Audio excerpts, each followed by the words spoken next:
ఇప్పుడు తండ్రి కృపాసం విజ్ఞాపన చేస్తున్నాడు. సంఘమేం భూమి మీద ఉంది, కానీ యేసుక్రీస్తు ఏదో ఒక రోజు మధ్యాకాశానికి వస్తాడు. అది నేడో రేపో ఎవరికి కూడా తెలియదు. తర్వాత ఏం జరుగుతుంది అంటే సంఘం ఎత్తబడుతుంది. ఇప్పుడు భూమి మీద ఉన్నటువంటి సంఘం, సార్వత్రిక సంఘం అంతా, ప్రపంచం మీద ఉన్నటువంటి అన్ని భాషలు, అన్ని తెగలకు సంబంధించిన వాళ్ళందరూ కూడా ఎత్తబడతారు. మూడవదిగా ఏమవుతుందంటే క్రీస్తు ఈ భూమి అంతటినీ కూడా ఒకే ఒక నాయకుడు పరిపాలిస్తాడు. ఇప్పుడులాగా ఏ దేశానికి ఆ దేశం, ఏమండి ఏ రాజుకి ఆ రాజు, ఏ ప్రధానికి ప్రధాని ఉండరు. ఆ రోజు క్రీస్తు ఈ రోజు వచ్చినప్పుడు ప్రపంచం అంతా ఒక్కడే ఏలుబడి చేస్తాడు. అలాంటి రోజులు రాబోతాయి.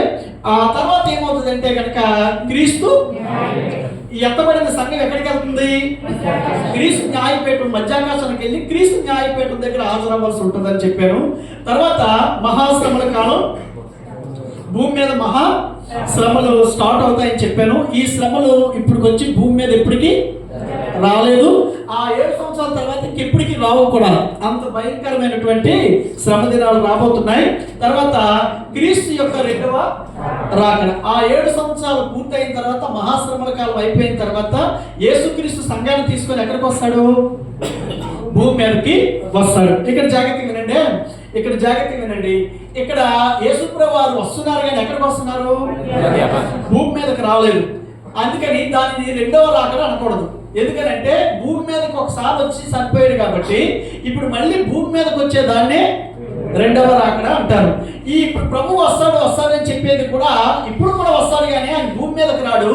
దేని కొరకు వస్తాడంటే సంఘం కొరకు మధ్యాకాశానికే వస్తాడు. దానికి దీనికి ఆ తేడాన్ని మీరు మర్చిపోకూడదు. తర్వాత 7వదిగా ఈ యేసుక్రీస్తు భూమి మీదకి వచ్చిన తర్వాత ఏమవుతుందంటే హర్మీగిద్దోను యుద్ధం అని అంటారు. ఇదే ప్రపంచం అంతా కూడా ఏకమై యేసుక్రీస్తు మీదకి యుద్ధానికి జరుగుతుంది. ఈ యుద్ధం చాలా పెద్ద యుద్ధం. ఇప్పటి వరకు భూమి మీద ఎన్నో యుద్ధాలు జరిగాయి, కానీ ఇంత పెద్ద యుద్ధం జరగలేదు. ఈ యుద్ధం రోజున ఒక మనిషి గుర్రం ఎక్కి ఆ గుర్రం మీద చెయ్యలా ఎత్తితే ఎంత ఎత్తు ఉంటుందో అంత ఎత్తు రక్తం పారుతుంది భూమి మీద. ఆ యుద్ధంలో చనిపోయినటువంటి వ్యక్తుల యొక్క రక్తం ఎంత పారుతుందంటే, ఒక మనిషి గుర్రం ఎక్కి ఆ గుర్రం మీద చెయ్యి పైకి ఎత్తితే ఎంత ఎత్తు ఉంటుందో కింద నుంచి అంత ఎత్తు ఏర్లై పారుతుంది రక్తం భూమి మీద. ఆ యుద్ధం జరుగుతుందని బైబిల్ చెప్తుంది అనమాట. దాని పేరే హర్మీగిద్దోను యుద్ధం. తర్వాత ఏం జరుగుతుందంటే సాతానుని బంధిస్తాడు అగాధంలో. సాతానుని 1000 సంవత్సరాలు బంధించిన తర్వాత ఆ బంధింపుకు వెళ్ళిన చెరలోకి వెళ్ళగానే అప్పుడు యేసుక్రీస్తు భూమి మీద 1000 ఏళ్ల పరిపాలన జరిగిస్తాడు. ఆ 1000 ఏళ్ళు అయిపోయిన తర్వాత మళ్ళీ సాతాను విడుదల అవుతాడు. మళ్ళీ చెరలో నుండి బయటికి తీసుకొచ్చిన తర్వాత ఆ ధవల సింహాసనం తీర్పు అనేది ఒక తీర్పు ఉంటుంది. ఆ తీర్పు అయిన తర్వాత ఇప్పుడు కొత్త ఆకాశం కొత్త భూమి వస్తాయి. పాతవన్నీ గతించిపోతాయి, కొత్త ఆకాశం కొత్త భూమి వస్తాయి. ఇక మన ముందు ఈ రోజు నుంచి ఇక ముందుకు జరగవలసిన సంఘటనలు ఇవన్నీ మన ముందు ఇంకా జరగవలసినటువంటి సంగతులు. దీన్నే థియాలజీలు ఏమంటారంటే ఎస్కటాలజీ అంటారు. ఎస్కటాలజీ అంటే భవిష్యత్తు శాస్త్రం, భవిష్యత్తులో జరగబోయే సంఘటనలు ఇవన్నీ కూడా. ఇప్పుడు ఇందులో మనం ఎక్కడున్నాము అంటే కనుక ప్రభు మధ్యాకాశానికి రావడం జరుగుతుంది. సేమ్ టైం సంఘం ఎత్తబడడం జరుగుతుంది. సంఘం ఎత్తబడిన తర్వాత క్రీస్తు న్యాయపీఠం దగ్గరికి మనం హాజరవుతాం. ఎక్కడ? క్రీస్తు న్యాయపీఠం దగ్గర హాజరవుతాం. ఇవన్నీ ఒకదానికొకటి ఇంటర్లింక్. ఏమండి, అందుకని యేసుక్రీస్తు వారు మధ్యాకాశానికి రావడం, భూమి మీద ఉన్న సంఘం ఎత్తబడిన తర్వాత సంఘాన్ని ఏం చేస్తాడంటే ఆయన న్యాయపీఠం ఎదుట హాజరుపరుస్తాడు. ఆ సంఘటనలే మనం 2-3 వారాలుగా వింటూ వస్తున్నాం. ఒకసారి మీకు మ్యాప్లో చెప్తాను చూడండి. ఇదంతా కాలమానం అనుకోండి. ఈ గీత ఏమండి కాలమానం అనుకోండి. ఈ కాలమానంలో ఇక్కడ వరకు జరిగింది ఏంటంటే ఓటీ సైన్స్ అంటారు. అంటే పాత నిబంధన కాలం అంతా ఈ ముక్కలో జరిగిపోయింది. పాత నిబంధన కాలం అంటే ఆదాము మొదలుకొని మలాకి వరకు, లేదా బాప్తిస్మం ఇచ్చే యోహాను వరకు ఉన్నటువంటి కాలం అంతా ఈ కాలం. ఆ తర్వాత ఏమైంది అంటే కనుక యేసుక్రీస్తు భూమి మీదకి వచ్చి ఆయన పర్సనల్గా మినిస్ట్రీ చేశాడు. ఎన్ని సంవత్సరాలు భూమి మీద ఆయన ఉన్నాడు? 33.5 సంవత్సరాలు. 30 సంవత్సరాలు ఇంట్లోనే ఉన్నాడు, అమ్మా నాన్నలతోనే ఉన్నాడు, కుటుంబంతోనే ఉన్నాడు. ఆ 30 సంవత్సరాలప్పుడు ఆయన యోర్దాను నదికి వచ్చి బాప్తిసం తీసుకొని ఏమండి ఇంటిని విడిచిపెట్టి ఇప్పుడు సేవ చేయడం మొదలు పెట్టాడు. ఎన్ని సంవత్సరాలు చేశాడంటే 3.5 సంవత్సరాలే సేవ చేశాడు. ఆ 3.5 సంవత్సరాల సేవ హిస్టరీయే మనకి బైబిల్లో ఉంటుంది. మత్తయి, మార్కు, లూకా, యోహాను. ఈ సువార్తలన్నింటిలో ఉన్నటువంటి మినిస్ట్రీ అంతా ఈ భాగంలో జరిగిందన్నమాట. దీనిని జీసస్ భూమి మీదకి వచ్చినటువంటి మినిస్ట్రీ కాలం అంటారు. ఓకేనా, అర్థమైందా? ఇప్పుడు యేసుప్రభువు వారు 3.5 సంవత్సరాలు పరిచర్య చేసిన తర్వాత ఆయన సిలువేయబడ్డాడు. సిలువేయబడిన తర్వాత ఆయన ప్రాణం విడిచాడు. విడిచిన తర్వాత ఆయన సమాధి చేశారు. సమాధి చేసిన తర్వాత ఆయన 3వ రోజున తిరిగి లేచాడు. తిరిగి లేచి ఆయన వెళ్ళిపోయాడు పరలోకానికి. వెళ్ళి ఏమన్నాడంటే, నేనుండే స్థలంలో మీరు ఉండేలాగా నేను మరలా వస్తాను, మిమ్మల్ని తీసుకొని వెళ్తాను, అంతవరకు భూమి మీద ఉండండి అని సంఘానికి ఆయన చెప్పి వెళ్ళి ఎల్లప్పుడూ మనతో సహాయం చేయడానికి పరిశుద్ధాత్మను ఆయన పంపించాడు. అలా ఇప్పుడు పరిశుద్ధాత్ముడు సంఘం మీదకి వచ్చాడు. సంఘం మీదకి వచ్చి ఈ కాలాన్ని ఏమన్నారంటే చర్చ్ ఏజ్ అన్నారు. ఏమన్నారు చూడండి, ఇది భూమి మీద ఉన్న కాలమానం అయితే ఈ భూమి మీద ఉన్న కాలమానంలో ఇక్కడి వరకు జరిగిందేమో పాత నిబంధన కాలం. తర్వాత జీసస్ వచ్చి ఏం చేశాడు? ఇక్కడ మినిస్ట్రీ చేశారు, పరిచర్య చేశారు. ఆ పరిచర్య తర్వాత ఏం స్టార్ట్ అయింది? భూమి మీద సంఘం స్టార్ట్ అయింది. ఈ సంఘ కాలంలోనే ఇప్పుడు మనం ఉన్నాం. ప్రజెంట్ సంఘ కాలంలోనే మనం ఉన్నాం. ఈ సంఘ కాలంలో కొంతమంది నమ్ముకొని చర్చిలోకి వస్తున్నారు. వాళ్ళు ఎలా ఉన్నారంటే అలైవ్ సెయింట్స్, అంటే సజీవంగా ఉన్నటువంటి క్రైస్తవులు. వాళ్ళకి జబ్బొచ్చో, జ్వరం వచ్చో, 70 సంవత్సరాలయ్యో, 80 సంవత్సరాలయ్యో, ముసలయ్యో చనిపోతున్నారు. చనిపోయిన వాళ్ళు ఇప్పుడు ఎక్కడున్నారు? వాళ్ళు సమాధిలో ఉన్నారు. ఎక్కడున్నారు? మనమేమో భౌతికంగా దేహాలతో భూమి మీద బతుకున్నాం. వాళ్ళేమో దేహాలు ఉన్నాయి, కానీ ఎక్కడున్నాయి? అవి సమాధుల్లో ఉన్నాయి. అందుకని ఇప్పుడు చర్చు చనిపోయినటువంటి వ్యక్తులు ఉన్నారు. వాళ్ళు ఏ పని చేయలేరు, వాళ్ళు ఎలా రెస్టులు తీసుకొని ఉన్నారు. అయితే సజీవులుగా ఉన్న మనం ఇప్పుడు ఇంకా చచ్చిపోయిన లెక్కలోకి వెళ్ళలేదు కాబట్టి, సజీవులుగా ఉన్నాం కాబట్టి ఇంకా మనం దేవుణ్ణి ఆరాధించి సువార్త ప్రకటించి ఇతరులకు యేసుక్రీస్తుని పరిచయం చేసి మనం చేస్తున్నాం. ఈ సంఘకాలంలో ఇదంతా జరుగుతుంది. అయితే ఇప్పుడు తండ్రి కుడి పార్శ్వమందు ఉన్న యేసుక్రీస్తు ఎప్పుడు వస్తాడో తెలియదు, కానీ ఆయన మధ్యాకాశానికి రాగానే ఈ సంఘం ఏమవుతుందంటే ఎలైవ్ సైన్స్, డెడ్ సైన్స్, అంటే చనిపోయినటువంటి సమాధిలో ఉన్నటువంటి ఈ వీళ్ళు సజీవులుగా ఉన్న మనం కూడా ఏమవుతామంటే ఇద్దరు కలిపి ప్రభువు రాగానే ప్రభువుని ఎదుర్కోవడానికి ఎత్తబడతాం.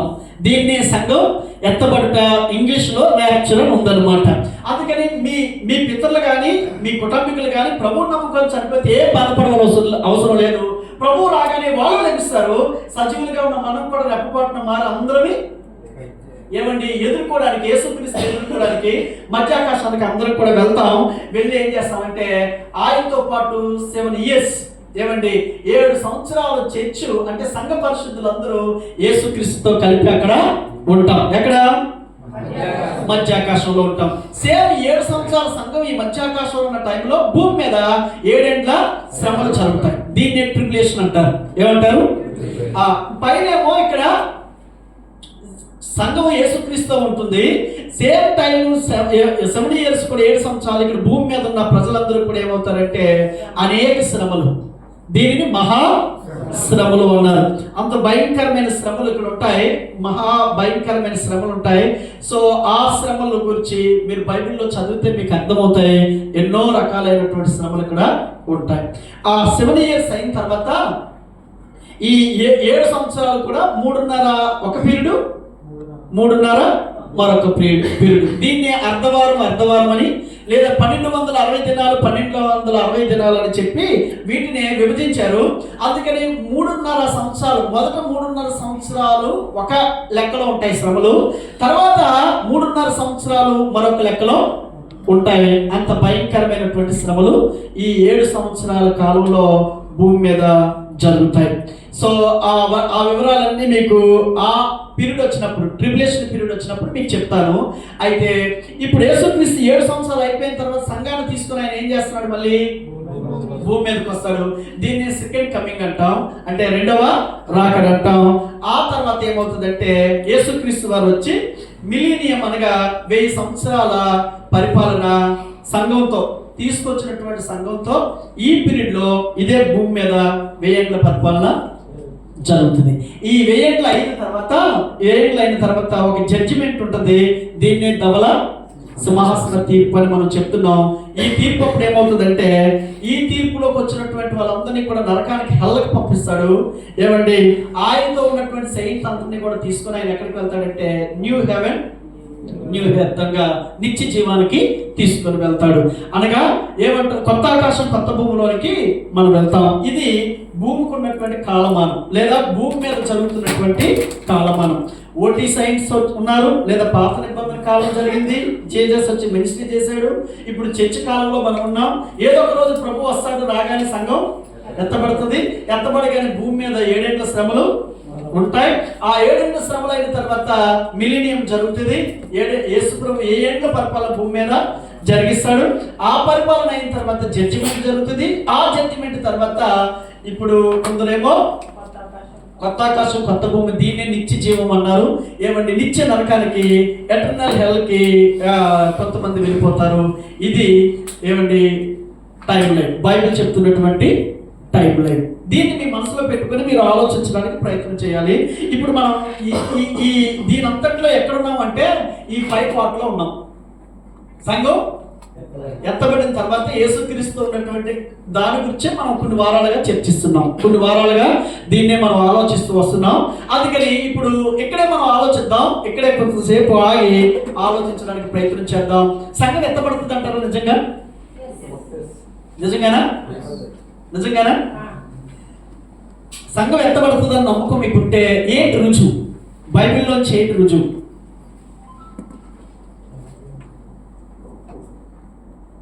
ఇప్పుడు వరకు ఇన్ని చెప్పాము, అవన్నీ మీరు చెప్పడానికి బాగానే ఉన్నాయి, కానీ ఇది జరుగుతుందని ఏంటి ప్రూఫ్, ఏంటి రుజువు అంటే కనుక బైబిల్లో దేవుడు చాలా రుజువులు ఉంచాడు. ఆ రుజువుల్లో కొన్ని రుజువులు మీకు చూపిస్తాను. కొన్ని చూపిస్తాను. ఏమండి, బైబిల్లో హానోకు ఎత్తబడ్డాడా? ఏమండి, భూమి మీద అందరిలాగే పుడుతున్నారు, అందరిలాగే జీవిస్తున్నారు, అందరిలాగే చనిపోతున్నారు మనుషులందరూ కూడా. కానీ దేవుడితో నడిచినటువంటి హానోకుని దేవుడు చనిపోకుండా ఏం చేశాడంటే మరణం రుచి చూడకుండా తీసుకుని వెళ్ళాడని ఉంది. ఎబ్రీ పత్రిక 5వ అధ్యాయం, ఎబ్రీ పత్రిక 11వ అధ్యాయం 5వ వచనం. ఎబ్రీ పత్రిక 11వ అధ్యాయం 5వ వచనం.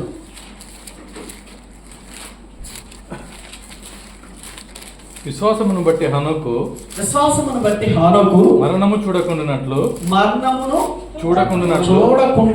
కొనిపోబడెను. విశ్వాసాన్ని బట్టి హానోకుని దేవుడు ఏం చేశాడు? మరణాన్ని చూడకుండా, మరణం ఆయనకు రానివ్వకుండా ఆయన కోల్పోబడ్డాడంటే దేవుడితో తీసుకుని వెళ్ళిపోయాడు అనమాట. ఎవరిని? హానోకుని. అంటే అర్థం ఏంటంటే, హానోకు వెళ్ళిపోయిన తర్వాత భూమి మీద జలప్రళయం వచ్చింది. భూమి మీద ఏమొచ్చింది? వాళ్ళు చేసిన పాపాలను బట్టి భూమి మీద దేవుడు తీర్పు తీర్చి శిక్షను పంపించాడు భూమి మీద ఉన్న జనులకి. ఎప్పుడు పంపించాడు అంటే హానోకుని తీసుకొని వెళ్ళిపోయిన తర్వాత జరిగించాడు.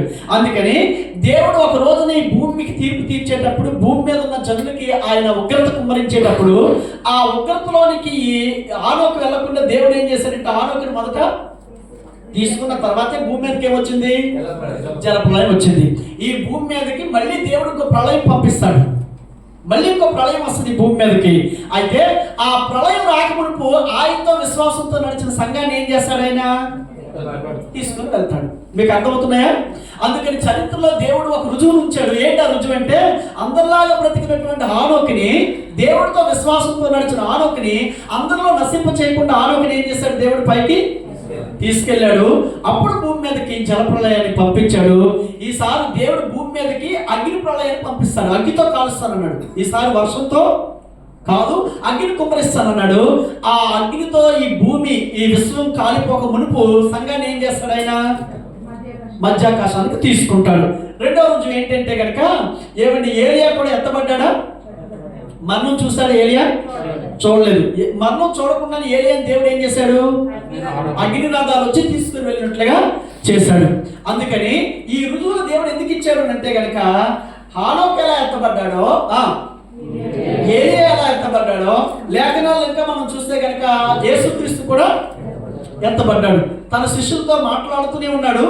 మాట్లాడుతుండగా మేఘాలు చేంజ్ చేసి ఆయన్ని తీసుకుని వెళ్ళినప్పుడు అక్కడ ఉన్న శిష్యులంతా ఆయన వైపు ఆ తేరు చూస్తుంటే 2 దూతలు వచ్చి ఏమన్నారంటే, గలిలయ మనుషులారా, మీరు ఎందుకు ఇలాగా తేరు చూస్తున్నారు.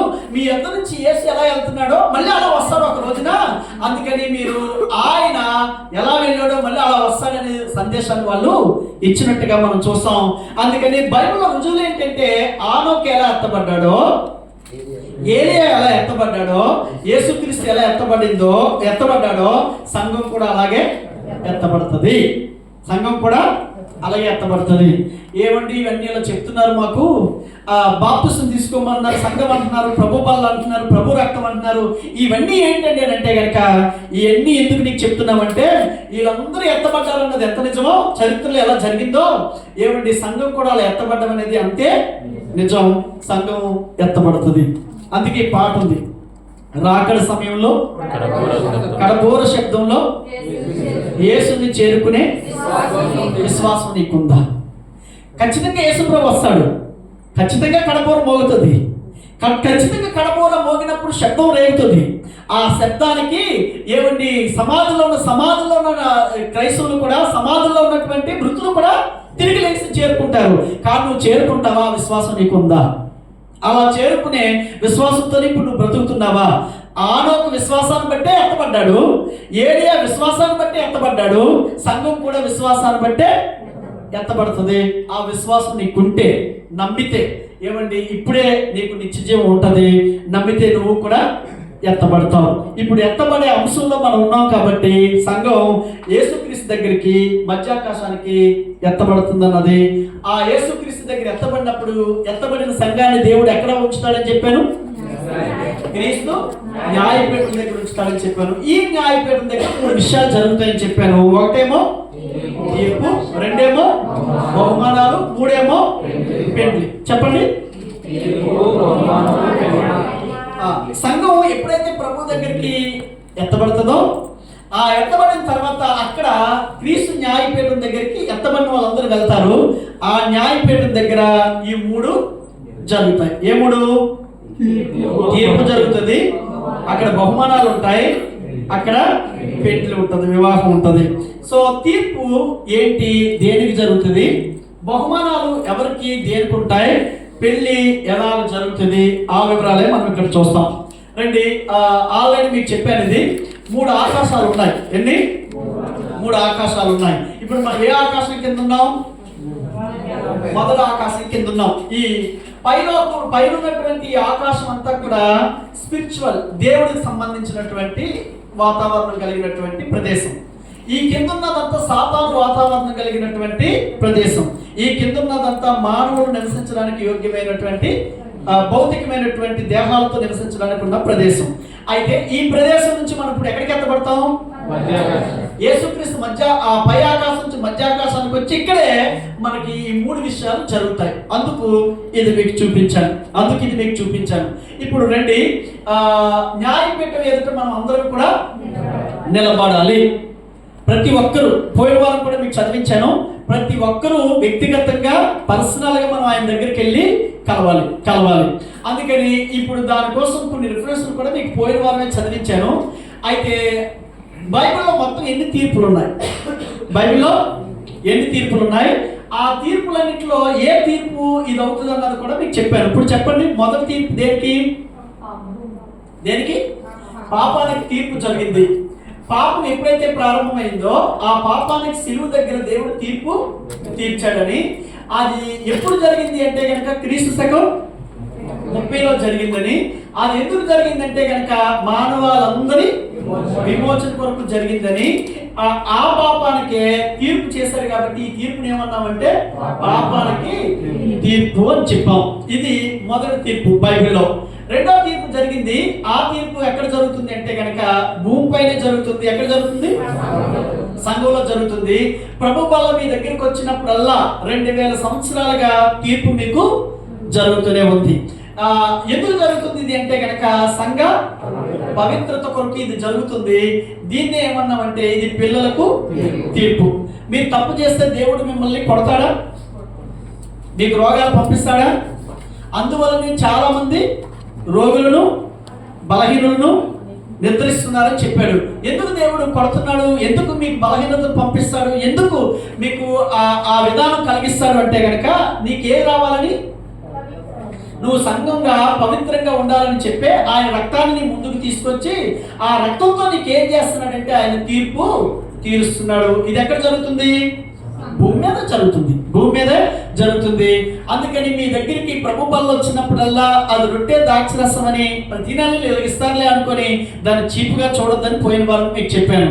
దేవుడు నీ దగ్గరికి వచ్చి నిన్ను ఏమండి ఆయన కోరుతున్న కోరిక ఏంటంటే ఈ నెలలో ఈ వారంలో నువ్వు చేసిన ప్రతి పాపం నా దగ్గర ఒప్పుకొని కడుక్కో. ఒకవేళ దాచిపెట్టుకుంటే దానికి ఏమవుతావు అంటే మనల్ని మనమే విమర్శించుకునేలా తీర్పు పొందకపోదామని చెప్పాడు. ఆ రోజున రక్తం దగ్గర ప్రభు బల్ల దగ్గర నువ్వు తప్పులు ఒప్పుకొని క్షమాపణ పొందుకుంటే అక్కడితోనే నీ పాపాలకి క్షమాపణ దొరికేస్తుంది. అలా కాకుండా దాన్ని దాచిపెట్టుకుని రహస్యంగా మూట కట్టుకుంటే ఒక రోజు మళ్ళీ నువ్వు తీర్పులోకి వెళ్ళవలసి ఉంటుందని చెప్పాను. మూడో తీర్పు కూడా చెప్పాను మీకు. మూడో తీర్పు ఎక్కడ జరుగుతుంది ఇది అంటే మధ్యాకాశంలో జరుగుతుంది. ఎప్పుడు జరుగుతుంది అంటే సంఘం ఎత్తబడిన తర్వాత జరుగుతుంది. ఎందుకు జరుగుతుంది అంటే సంఘం కొరకు బహుమానాలు ఇవ్వడం కొరకు. ఇప్పుడు ఈ తీర్పులో ఈ తీర్పు గురించే ఇక్కడ జరుగుతుంది. ఈ తీర్పే మధ్యాకాశంలో జరిగే తీర్పు. ఈ తీర్పు అక్కడ ఉండదు, ఈ తీర్పు కూడా అక్కడ ఉండదు, ఇక్కడే అక్కడ ఈ తీర్పే ఉంటుంది. ఎందుకు ఈ తీర్పు చేస్తున్నాడంటే నువ్వు బహుమానాలు పొందడానికి ఎలిజిబులా కాదా, నీకు బహుమానం ఇవ్వచ్చా ఇవ్వకూడదా తేల్చడం కోసమే ఈ యొక్క ఏమంటే తీర్పు ఉంటుంది. ఈ తీర్పు ఉంటుంది. ఈ తీర్పునే పరిశుద్ధులకు తీర్పు అంటారు. ఇది నువ్వు నరకానికి వెళ్తావా స్వర్గానికి వెళ్తావా తీర్పు తీర్చే తీర్పు కాదు. నీవు పరలోకంలో నీకు బహుమానం ఉందా లేదని చెప్పడానికి ఈ తీర్పు ఉంటుంది. తర్వాత బైబిల్ గ్రంథంలో మరో తీర్పు ఉంది. దీన్ని లెక్కల్లో మనం 4వ తీర్పు అన్నాం.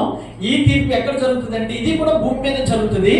ఎప్పుడు జరుగుతుందంటే క్రీస్తు 2వ రాకల్లో అనగా 1000 ఏళ్ల పాలనలో ముందు జరుగుతుంది. ఎందుకు జరుగుతుందంటే గొర్రెలు మేకలు గొల్లవాడు గొర్రెలు మేకల్ని వేరు చేసినట్లుగా వేరు చేయడానికి ఇది జరుగుతుంది. గొర్రెలు ఎక్కడికి వెళ్తాయి, మేకలు ఎక్కడికి వెళ్తాయి?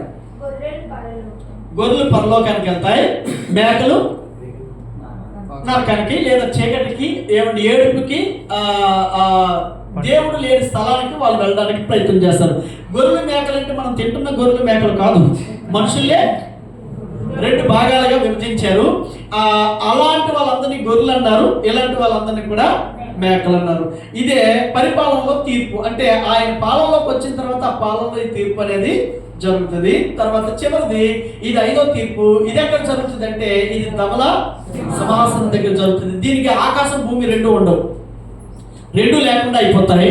ఆ ఆకాశం భూమి లేని తర్వాత జరుగుతుంది. ఎక్కడ జరుగుతుంది అంటే కనుక 1000 ఏళ్ల పాలన ఎప్పుడు జరుగుతుంది అంటే 1000 ఏళ్ల పాలన తర్వాత జరుగుతుంది. ఎందుకు జరుగుతుంది అంటే కనుక శిక్ష యొక్క తీవ్రత. నీ శిక్ష ఎంత, నీకు ఎలాంటి శిక్షకులు అర్హుడివి అని చెప్పడానికే ఈ తీర్పు జరుగుతుంది. దీన్ని ఏమన్నామంటే కనుక ఇది పాపులకు తీర్పు. ఎన్ని తీర్పులు? 5. ఈ 5 తీర్పుల్లో మనం యేసుక్రీస్తు దగ్గరికి వెళ్ళాక మధ్యాకాశానికి ఎత్తబడాక సంఘం ఎదుర్కొనే తీర్పు ఏదంటే 3వది. ఏదమ్మా? 3వది. ఇప్పుడు చెప్పండి, ఇది ఎందుకు జరిగింది? పాపానికి జరిగింది. మనుషులందరూ విడుదల పొందడానికి జరిగింది. ఇదెందుకు జరుగుతుంది? పవిత్రత పొందడానికి జరుగుతుంది. ఇదెందుకు జరుగుతుంది? బహుమానాలు పొందడానికి జరుగుతుంది. ఇదెందుకు జరుగుతుంది? నువ్వు వేరు చేయబడడానికి జరుగుతుంది. ఇదెందుకు జరుగుతుంది? శిక్ష యొక్క తీవ్రత పెంచడానికి లేక తెలియజేయడానికి ఇది జరుగుతుంది. ఇది బైబిల్ గ్రంథంలో జరిగే తీర్పులు. ఈ రోజు మనం ఏమండి ఈ సన్నివేశానికి లేదా ఈ సందర్భానికి సంబంధించినటువంటి తీర్పు ఈ 3వ తీర్పు. ఇక్కడ ఇది జరుగుతుంది. ఈ తీర్పుని మనం చూద్దాం. చదివారు కదా పోయిన వారు, చదవండి.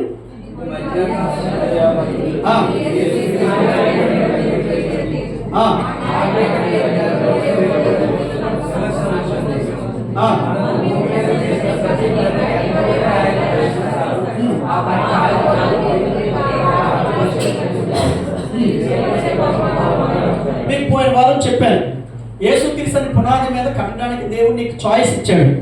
కొందరు వెండితో, కొందరు బంగారంతో, వెలగల రాళ్ళతో కట్టొచ్చు, కొందరు గడ్డి కర్ర పొయ్యికాలతో కట్టొచ్చు. దేంతోనే నీ ఇష్టం కట్టొచ్చు, కట్టడం నీ చాయిసే.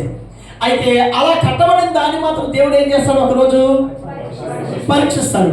అలా పరీక్షించినప్పుడు అగ్నికి నిలిచే పనికి జీతం ఉంటుంది, నిలవని పనికి జీతం ఉండదు. నిలవని పనికి జీతం ఉండదు. అందుకు ఈ భూమి మీద నువ్వు నమ్ముకున్న తర్వాత, యేసుక్రీస్తుని అంగీకరించిన తర్వాత, ఇప్పుడు భూమి మీద నువ్వు చేస్తున్నటువంటి ఏ పనైనా ఆ పని నాణ్యంగా చేస్తే బహుమానం ఉంటుంది, నకిలీగా చేస్తే అందరి దృష్టిలో నువ్వు చేస్తున్నట్టుగా కనిపించవచ్చు, అందరి దృష్టిలో నువ్వు దేవుడు అంటే చాలా ఇష్టంగా పరిగెడుతున్నట్టుగా అనిపించవచ్చు.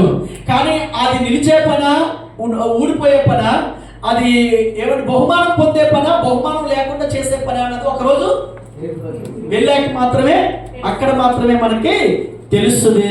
అందుకని నువ్వు రక్షించబడ్డ తర్వాత నీకు దేవుడు ఆయుష్నిచ్చి భూమి మీద ఎందుకు ఉంచాడంటే, నువ్వు చేసిన పనులన్నిటికీ నీకు బహుమానం ఇవ్వడం కోసమే నీకు అక్కడ దేవుడు ఇది ఉంచడం అనేది జరుగుతుంది.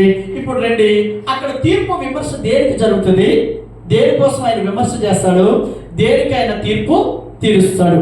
మీకు చెప్పాను పోయిన వారం, ఒక పెళ్లి కొడుకు అమ్మాయిని చూస్తున్న తర్వాత అమ్మాయికి కొన్ని వస్తువులు ఇచ్చి వెళ్ళిపోయిన తర్వాత మరలా ఆయన ఎప్పుడు వస్తాడో తెలియదు. వచ్చిన తర్వాత ఈమెను రహస్యంగా తీసుకెళ్ళిన తర్వాత ఏ వస్తువులు అయితే ఇచ్చాడో, అమ్మాయికి ఏ బహుమానాలు అయితే ఇచ్చి వెళ్ళిపోయాడో వాటి గురించి ఏం చేస్తాడు ఆయన? లెక్క అడుగుతాడు. వాటిని గురించినటువంటి రివ్యూ తీసుకుంటాడు. అలాగే ఇప్పుడు యేసుక్రీస్తు కూడా మధ్యాకాశానికి మనం తీసుకెళ్ళిన తర్వాత మనందరి దగ్గర కూడా ఆయన ఏం చేస్తాడంటే లెక్క అడుగుతాడు. ఆ లెక్కకే మనం సమాధానం చెప్పాలి. ఈ విషయాల కొరకు లెక్క అడుగుతాడు ఆయన. ఈ కింద రాసిన విషయాల కొరకు లెక్క అడుగుతాడు. ఒక్కొక్కటిగా మనం చూద్దాం. ఈ వాక్య భాగాల ఆధారంగా ఎత్తబడిన సంఘము ప్రతి విషయంలోనూ లెక్క అప్పగించాలి. లెక్క అప్పగించవలసినటువంటి విషయాలు ఇవి. లెక్క అప్పగించవలసినటువంటి విషయాలు ఇవి. మొదటగా క్రియకి ఏముంటుంది? తీర్పు ఉంటుంది. నువ్వు ఏ క్రియ చేసినా ఆ క్రియకి అది మంచిదైనా చెడుదైనా, ఏ క్రియ చేసినా ఆ క్రియకి ఏముంటుందంటే ఏమండి? తీర్పు ఉంటుంది. తీర్పుని తీర్చుకోవాల్సి ఉంటుంది. చదవండి రోమాపత్రిక 14వ అధ్యాయం 10 నుంచి 12 వచనాలు. రోమాపత్రిక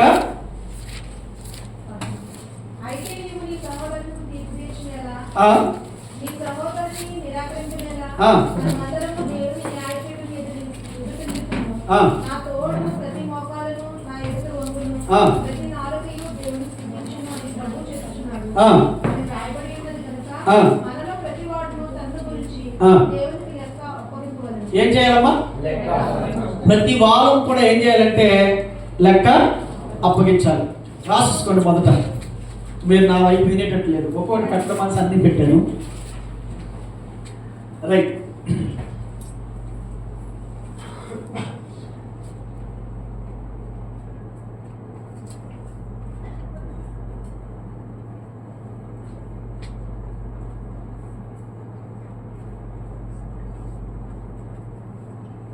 మీరు రాసుకున్న తర్వాత ఓకే అంటే అప్పుడు మళ్ళీ నేను ప్రారంభిస్తాను.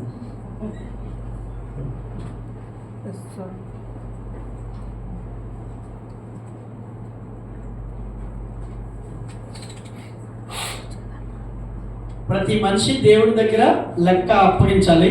వేటి కొరకు లెక్క అప్పగించాలి అంటే వీటి కొరకు మనం లెక్క అప్పగించాలి. మొదటిది క్రియల కొరకు అక్కడ తీర్పు ఉంటుంది. ఆ క్రియల కొరకు మనం లెక్క అప్పగించాలి. ప్రతి మోకాల్లో ఆయన దగ్గర వంగాలి. మనం చేసే ప్రతి క్రియకు అక్కడ ఆయన ఏమండి తీర్పు తీరుస్తాడు. దానికి లెక్క చెప్పవలసిందే. అవి ఏ క్రియలో ఆ క్రియలకు మనం లెక్క అప్పగించాలి. తర్వాత మన మాటలకి కూడా తీర్పు ఉంటుంది. ప్రతి మాట విమర్శ దినమున ఆయన విమర్శ చేస్తాడని ఉంటుంది. తర్వాత తలంతులకు తీర్పు తీరుస్తాడు. 4వదిగా రహస్యాలకు తీర్పు తీరుస్తాడు. 5వదిగా ఆత్మలకు తీర్పు తీరుస్తాడు. 6వదిగా గృహ నిర్వహణకు తీర్పు తీరుస్తాడు. 7వదిగా నీకు దేవుడిచ్చిన అవకాశాలకు తీర్పు తీరుస్తాడు. రాస్తారా?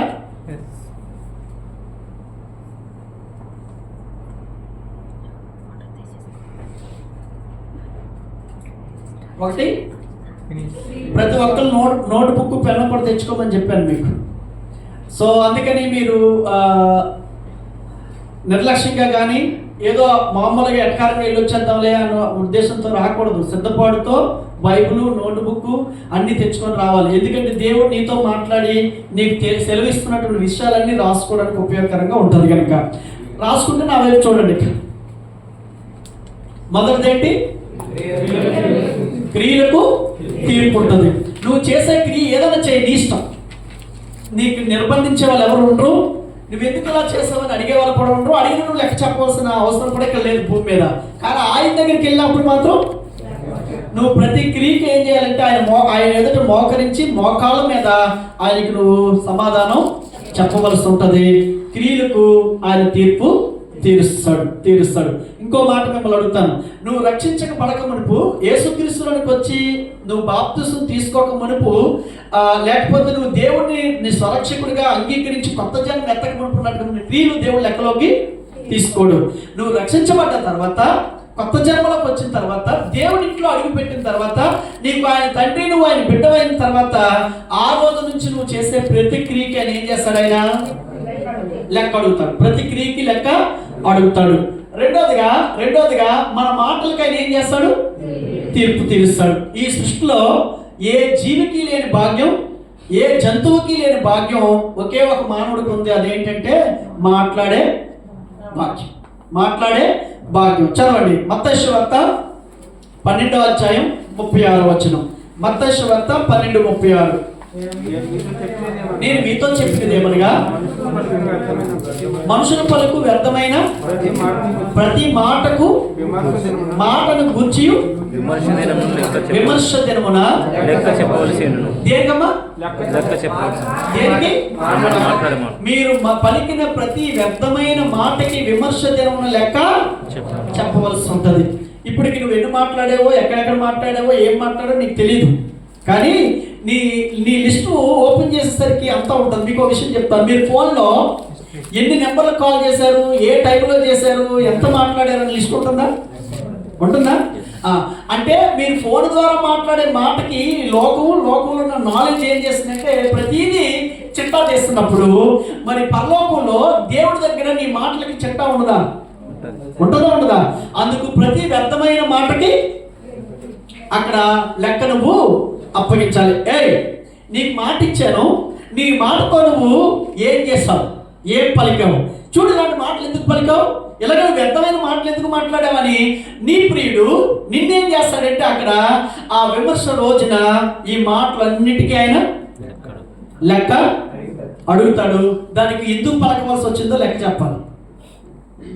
ఎందుకు అలా పలికేవో నువ్వు లెక్క చెప్పవలసి ఉంటుంది. అందుకు నీ మాటలు బట్టి దేవుడి దగ్గర లెక్క అప్పగించాలి. ఈ బైబిల్ గ్రంథం అంటే ఎందుకు నాకు అంత ఇష్టం అంటే, ఎలా మాట్లాడకూడదో చెప్తుంది, ఎలా మాట్లాడాలో చెప్తుంది, ఎక్కడ మాట్లాడాలో చెప్తుంది, ఎక్కడ నోటికి తాళం వేసుకోవాలో చెప్తుంది.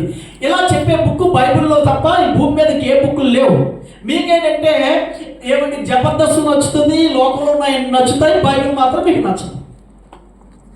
మీ సమయం అంతా దాని మీద పెడతారు, దీని మీద పెట్టరు. అందుకే మన మాటలు ఎలా ఉంటాయంటే వ్యర్థమైన మాటలుగా ఉంటాయి. అందుకని ప్రతి వ్యర్థమైన మాటకి ఆయన ఏం చేస్తాడు?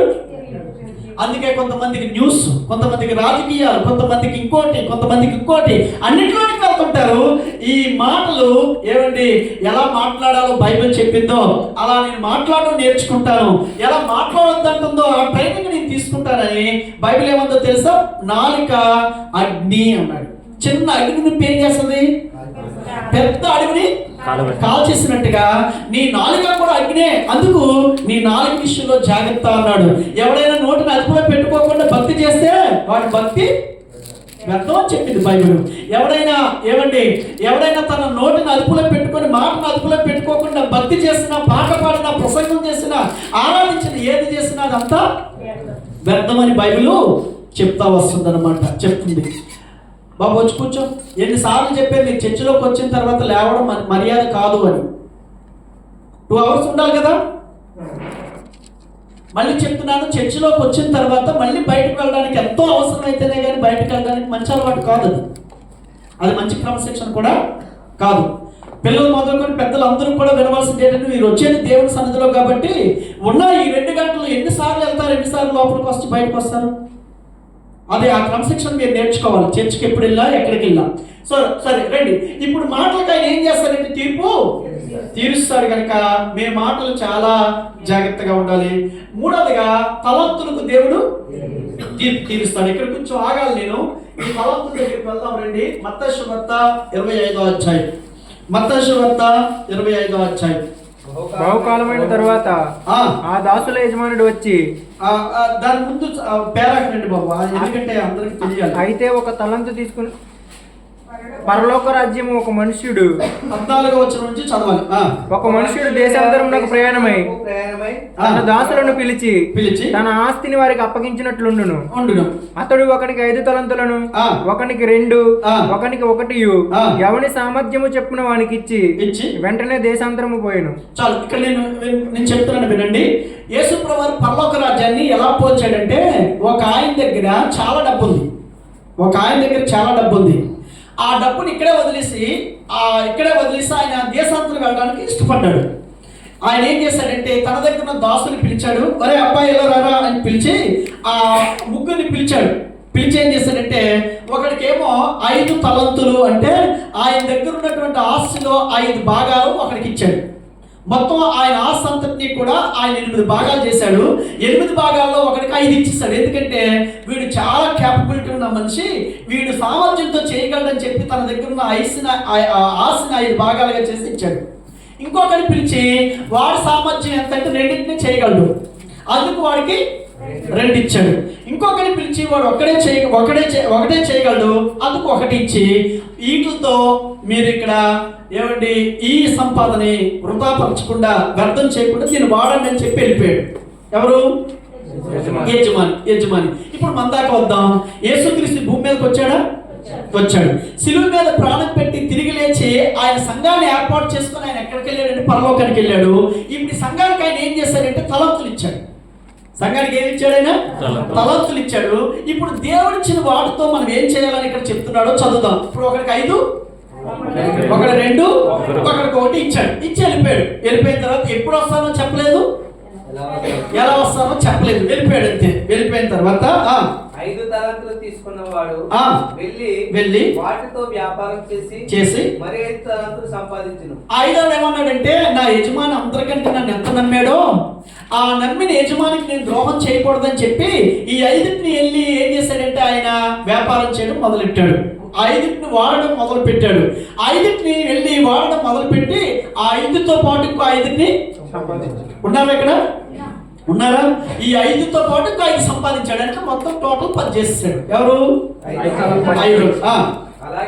అలాగనే 2 తీసుకున్నవాడు మరి 2 సంపాదించాడు. ఆ రెండోడు కూడా ఏం చేశాడు? యజమాని నన్ను ఇంత ప్రేమించి నాకు ఇంత భాగ్యం ఇచ్చాడు కాబట్టి నేను తిని పడుకుంటే ఎలా కుదురుతుంది, వీటిని ఒక వ్యాపారంలో వాడదాం, దీనిని ఒక కన్స్ట్రక్షన్ లో వాడదాం, దీనికోసం ఇలా కష్టపడి దీన్ని వృద్ధి చేద్దామని చేశాడు. ఎవరు? 2 తలంతుల వాడు ఇంకో 2 వృద్ధి చేశాడు. అయితే ఒక తలంతు తీసుకున్నవాడు వెళ్ళి భూమి తవ్వి తన యజమానుని సొమ్ము దాచిపెట్టెను. ఏం చేశాడమ్మా? ఎందుకు దాచిపెట్టాడు అంటే నేను వెళ్తాను అనుకో, వ్యాపారం చేస్తాను అనుకో, నష్టం వచ్చింది అనుకో, మళ్ళీ తిరిగి ఆయనకి ఇవ్వాలి కదా. ఎందుకు నష్టపోవడం? ఆయన వచ్చినప్పుడు ఇదిగో నువ్వు ఇచ్చావు నీకే ఇచ్చేస్తానని చెప్పి ఆయనకి ఇచ్చేద్దాం, మనకెందుకు వచ్చింది గొడవ అని చెప్పి దాన్ని తీసుకెళ్ళి ఏం చేశాడు? గొయ్యి తీసి ఏమండి దాన్ని తీసుకెళ్లి గోతులో దాచిపెట్టాడు. బహుకాలమైన తర్వాత ఆ దాసుల యజమానుడు వచ్చాడు. ఖచ్చితంగా వచ్చాడు. వచ్చి ఏమన్నాడు? ఒరే రామకృష్ణ ఎలా రారా బాబు, నీకు 5 ఇచ్చాను అని అడిగాడు. ఆయన వచ్చి ఏమన్నాడు? అప్పుడు 5 తలంతులు తీసుకున్నవాడు మరి 5 తలంతులు తెచ్చి అయ్యా నీవు నాకు 5 తలంతులు అప్పగించితివే, అవి కాక మరి 5 తలంతులు సంపాదించుదని చెప్పాను. ఏమన్నాడు? 5 కాక నువ్వు 5 ఇచ్చాడు వెళ్ళావు కదయ్యా, 5తో ఇంకొక 5 చేశాను నేను అని 10 తీసుకొచ్చి యజమానికి ఇచ్చాడు. అప్పుడు యజమాని ఏమన్నాడు? అతని యజమానుడు బలా నమ్మకమైన మంచి దాసుడా, నువ్వు ఈ కొంచెంలోనే నమ్మకంగా ఉంటివి, నిన్ను అనేకమైన వాటి మీద నియమించదును.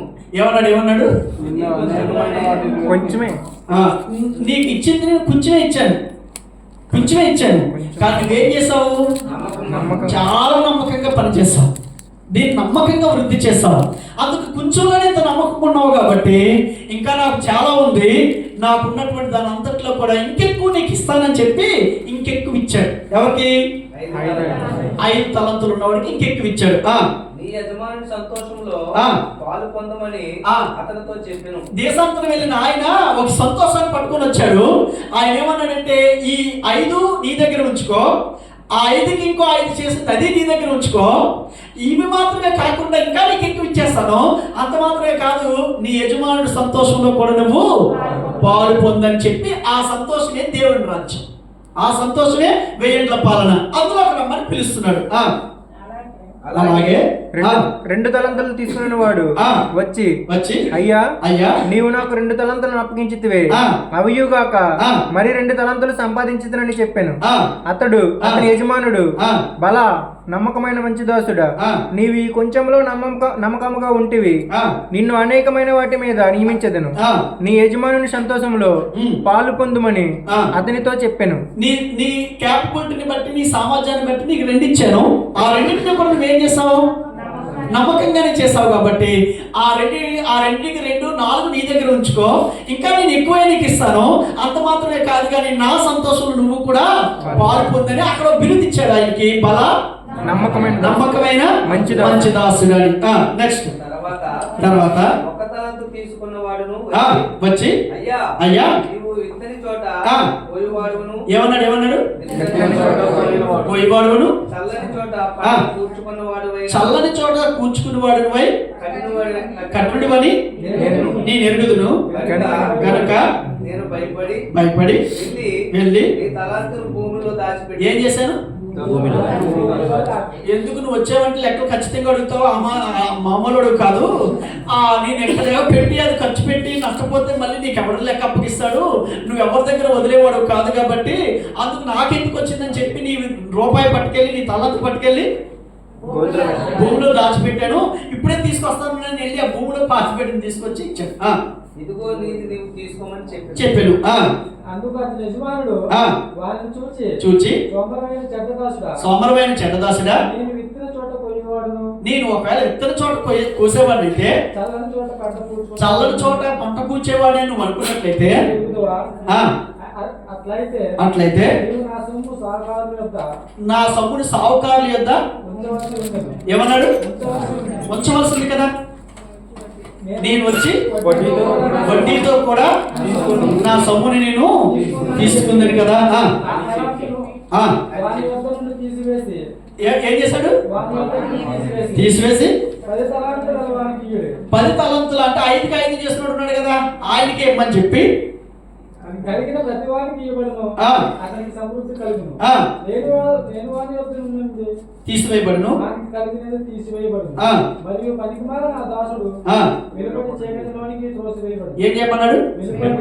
ఈయన నా సంతోషంలోకి రావడానికి వీల్లేదు, ఈయన నన్ను తప్పుగా అర్థం చేసుకున్నాడు, నేను ఇచ్చిన వరాన్ని వ్యర్థపరిచేశాడు, కాబట్టి ఇలాంటి వ్యక్తికి ఇంకేం ఇవ్వబడదు, నా సంతోషంలో కూడా ఆయన పాలు పొందడానికి లేదని చెప్పి ఆ వ్యక్తిని ఏమన్నాడంటే వెలుపుట చీకటిలోనికి త్రోసివేయమన్నాడు. ఈ స్టోరీ మీకు ఈజీగా అర్థమైందా? ఇప్పుడు మీరు 5 తలంతోళ్ళలాగా ఉన్నారా, 2 తలంతోళ్ళలాగా ఉన్నారా, 1 తలంతోళ్ళలా ఉన్నారా? సరే, 5వనో 3వనో 2వనో 1వనో తీర్చుకోవాలంటే ఎందుకంటే దేవుడు ఇచ్చిన తలంతులు ఏమి ఇచ్చాడో దేవుడు ఇచ్చాడు. ఆ రోజు ఆయన దేశాంతరం వెళ్ళిపోతూ తన దాసులు పిలిచి అలా ఇచ్చాడో, ప్రభువు కూడా మనకు అలా ఇచ్చాడు. ప్రభువు కూడా మనకి అలా ఇచ్చాడు. అలా ఇచ్చినటువంటి తలంతులు మనం ఏం చేయాలి? వాడాలి. ఏం చేయాలి? వాడాలి. మీకు ఇచ్చిన తలంతులు ఏంటో చెప్తాను వినండి జాగ్రత్తగా. ఏమండి, నీకు దేవుడు ఏం చేశాడంటే కనుక పాడే వరం ఇవ్వచ్చు, అడ్మినిస్ట్రేట్ చేసే వరం ఇవ్వచ్చు, మ్యూజిక్ చేసే వరం ఇవ్వచ్చు, లేకపోతే ఏమండి సంఘం అంతటిని నిర్వహించి ఎవరికి ఏది కావాలో, ఎవరికి ఏది అవసరమో, దేనికి ఏది అవసరమో చూసే వరం ఇవ్వచ్చు. ఇక్కడ దేవుడు నమ్ముకున్న తర్వాత, యేసుక్రీస్తులోనికి మీరంతా బాప్తిసం తీసుకున్న తర్వాత ప్రతి వారికి దేవుడు ఒక వరాన్ని ఇస్తాడు. వరం లేని క్రైస్తవుడు అంటే ఎవరు ఉండరు. ప్రతి వారికి దేవుడు ఏదో ఒక వరం ఇస్తాడు. ఆ వరాన్ని ముందు నువ్వు గుర్తించాలి, ఇది నాకు దేవుడిచ్చిన వరం నువ్వు గుర్తించి ఆ వరాన్ని లేదా ఆ తలంతును నువ్వేం చేయాలి? వాడడం ప్రారంభించాలి. నీకు పాడే వరం ఉంటే కనుక నువ్వు దాన్ని పాడాలి, కానీ తీసుకెళ్ళి కప్పెట్టకూడదు, దాన్ని మట్టి పోసి దాన్ని అలా ఉంచకూడదు. నీకు దేవుడు ఇచ్చిన దాన్ని నువ్వు ఇంప్రూవ్ చేయాలి, దాన్ని వాడుతూ ఉండాలి తప్ప దాన్ని నువ్వు కప్పెట్టడానికి వీల్లేదు. ఐదోడు ఏం చేశాడు? ఐదుని ఇంప్రూవ్ చేసుకున్నాడు. ఆ ఐదుని ఇంకా చాలా ఎక్కువగా చేయగలిగాడు. అందుకు దేవుడు మీకు ఇచ్చినటువంటి వరాలని మీరు గుర్తించారు. అసలు నీకు ఏ వరం ఉందో నీకు తెలుసా? కొంతమంది క్రైస్తవులకి వాళ్ళకి ఏ వరం ఉందో కూడా తెలియదు. చర్చికి వస్తారు, నేను మొన్న చెప్పాను, వచ్చి ఏం చేస్తారంటే ఎటు కదలరు మెదలరు, ఎటు చలనం ఉండదు, అలా వస్తారు, అలా మౌనంగానే ఉంటారు, మళ్ళీ మౌనంగానే వెళ్తారు. ఎన్ని రోజులు వచ్చినా ఆ విధంగానే ఉంటారు. కానీ అయితే నాకు దేవుడు ఇచ్చిన వరం ఏంటి, దేవుడు నాకు ఇచ్చిన తలంత ఏంటి, నేను దాన్ని ఎలా ఇంప్రూవ్ చేయాలి, దాంతో ఇంకెంత నేను దేవుడి కొరకు పని చేయాలి, ఎంత కష్టపడాలన్న ఆలోచన రాదు, ఉండదు కొంతమందికి. అలా ఉండకుండా ఏం చేస్తారంటే అగో పనికి మాలిన దాసుడు ఉన్నాడు కదా, ఏమన్నాడంటే ₹6 నేను పని చేసేది ఏంటంటే భూమిలో కప్పెడేసి ఈ పని ఈడు బతుకుతున్నాడు. వచ్చాడా యజమాని? వచ్చి ఒక రోజు లెక్క అడిగాడా? ఈ రోజు మిమ్మల్ని కూడా దేవుడు అలాగే లెక్క అడుగుతాడు. నువ్వు నమ్ముకొని 30 సంవత్సరాలు అయిందా, 25 సంవత్సరాలు అయిందా, 10 సంవత్సరాలు అయిందా, 5 సంవత్సరాలు అయిందా, 2 సంవత్సరాలు అయిందా, 7 సంవత్సరాలు అయిందో నాకు తెలియదు. కానీ దేవుడు నీకు ఇచ్చిన పనిని, దేవుడు నీకు ఇచ్చిన టాలెంట్ని, తలంత్ని కప్పేసావా? ఆయన వచ్చినప్పుడు చూసుకుందామని చెప్పి దాన్ని అలాగే ఉంచేసావా? దాన్ని ఏమైనా నువ్వు అభివృద్ధి పరిచి ఇంప్రూవ్ చేయడానికి నువ్వేమైనా ప్రయత్నం చేసావా? అందుకు దేవుడు ఏం చేస్తాడంటే తలంతుల గురించి లెక్క అడుగుతాడు.